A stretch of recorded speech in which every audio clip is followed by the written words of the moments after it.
All right, welcome. I'm sitting here with head basketball coach Jason Curbison. How you doing, sir? I'm well. Thanks for having me. Wonderful, wonderful, wonderful. Now, I just want to start off with asking, what are some of the things the team's doing this year to get ready for the season? Well, obviously, we just started practice just about a couple weeks ago, so we're doing everything we can do to get ourselves in shape. And just being ready for the season, mind, body, and soul. So, from our 2-hour practices, shoot-arounds, everything like that. Right. Is there any specific games you're looking forward to this season? No specific game, no specific opponent, more so just the first game. Right. We want to set the right tone for the season. Right. We had a scrimmage the other day. Things look pretty well as far as our progress. So we just want to make sure that we continue to be the best team that we can be every day. Wonderful. Now, I wanted to talk a little bit about some of the new players you have coming in. If you wanted to shed some light on that. Yeah, we have a big class that joined us this year. Quite a few freshmen, quite a few transfer students. I'll touch on a couple of the transfer guys. Anthony Harris is coming from Philadelphia. He was at the Community College of Philadelphia, 6'4" guard. We're hoping that he can obviously add a new dimension to our team. Right. John Herndon is a transfer from Mansfield University, another Philly kid. A couple freshmen of interest, Terrence Harris, Ian McCarthy. I think those guys came to Catholic guys. I think they'll vie for some playing time and be able to help us as well. So I'm excited to see what they can do for us, right.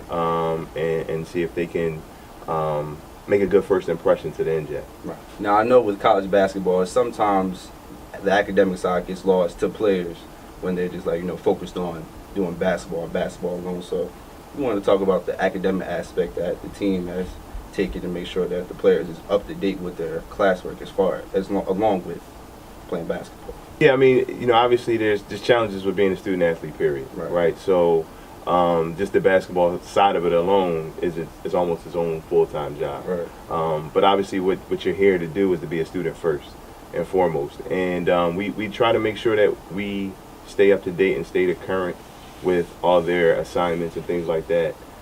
We try to check in with them a couple of times a week to make sure that they're doing what they're supposed to do. The athletic department does a very good job with our study hall program. Coach Ryder oversees that, and she makes sure that our guys are pretty much consistently going.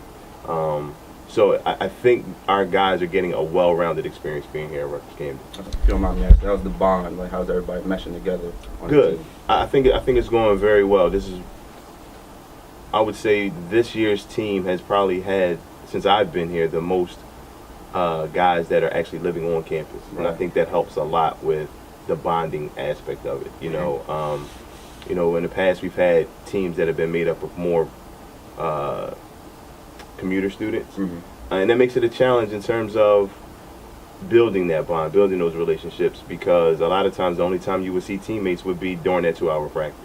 Now when you have to go back to the dorms and fight over who's washing dishes and who's cleaning the bathroom and all of those things, that you get to interact, you get to learn this guy's personality, who he really is, and I think it makes it a little bit easier when you walk out in the court and actually have to do some things in terms of sacrificing for one another and looking out for the best interest of another player. In some cases, doing things that might benefit them more than it benefits yourself. So I think it's been very productive up to this point. Obviously, we haven't played a game yet, but so far so good. And I don't anticipate any problems either. I know when kids first get recruited to it doesn't matter what school they get to, the first person they see is the mom and the dad. Well, the coach, they see the mom and the dad. So what would you say to moms and dads that are like sending their kids to school, they really don't know what they're getting themselves into, but trusting into the coaches that they're going to take care of their daughter or son or whatever? First thing is to be aware of the university. The student athlete, the parents, but more so the student athlete, needs to love the school regardless of what's going on athletically.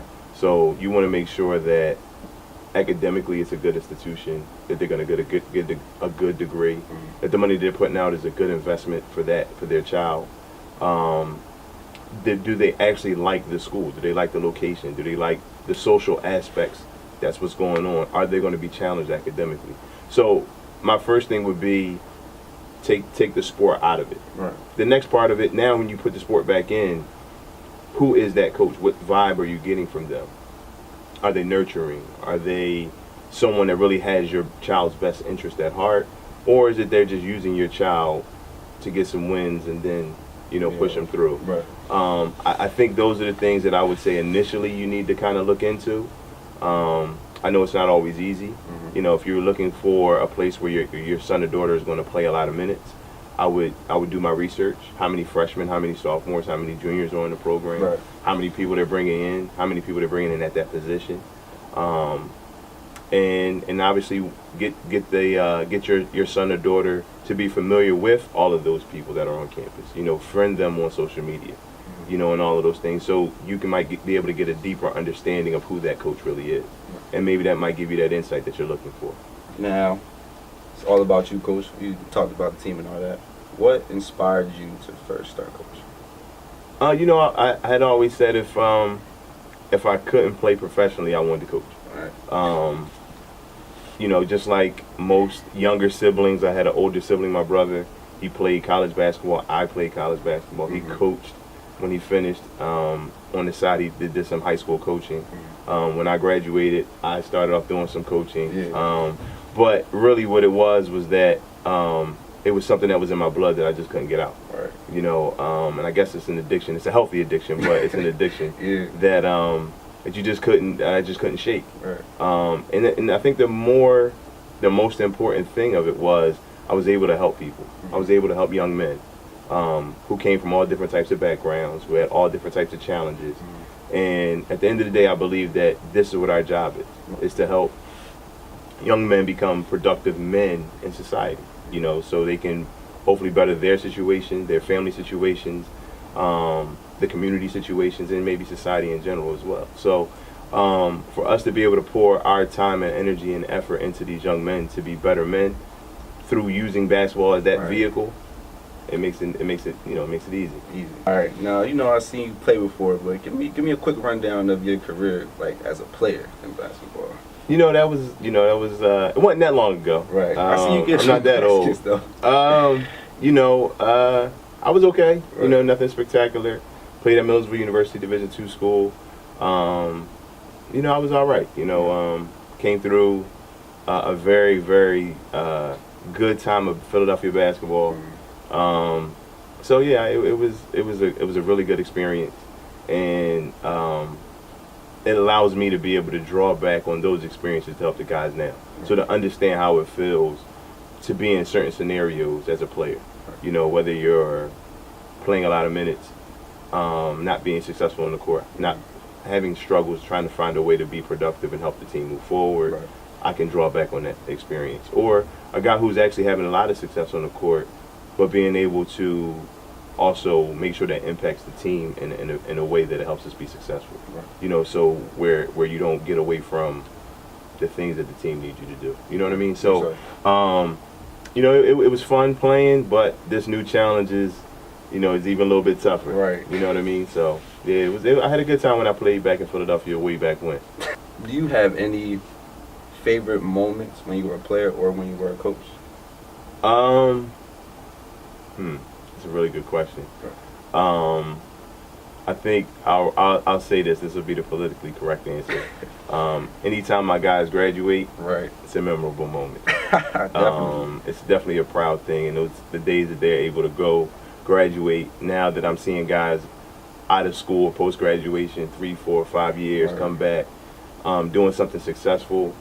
That's memorable for me as a coach. At the end of the day, I mean, obviously we're here. We do want to win championships. Right. We want to do all those great things. But what you're really investing in is people. Right. And their success is really what means the most. Okay.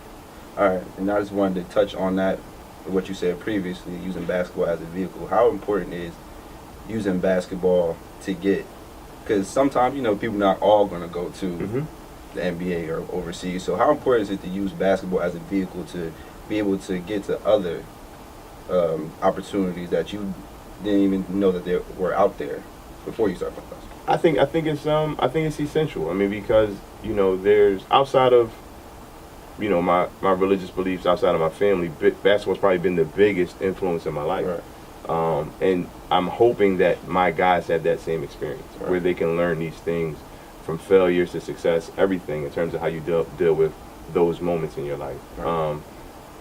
So absolutely, being able to take advantage of the opportunity that comes down the pike, whatever it may be, whether if it's, hey, you were a teammate of somebody when you played in AAU a few years ago, and now he's some big time person at this company and he Right. gets you a job, Mm-hmm. or it's just being able to continue to network and help other people through your relationships through basketball, Right. or just using those life experiences to make yourself a better person or be a better example to somebody else. Exactly. So basketball is an amazing thing. It's not just a sport. I don't look at it as just something you watch on a Saturday or Sunday afternoon. All right, well, Coach, I thank you for taking the time out to come here and talk with us. Appreciate you having me. Hey, oh.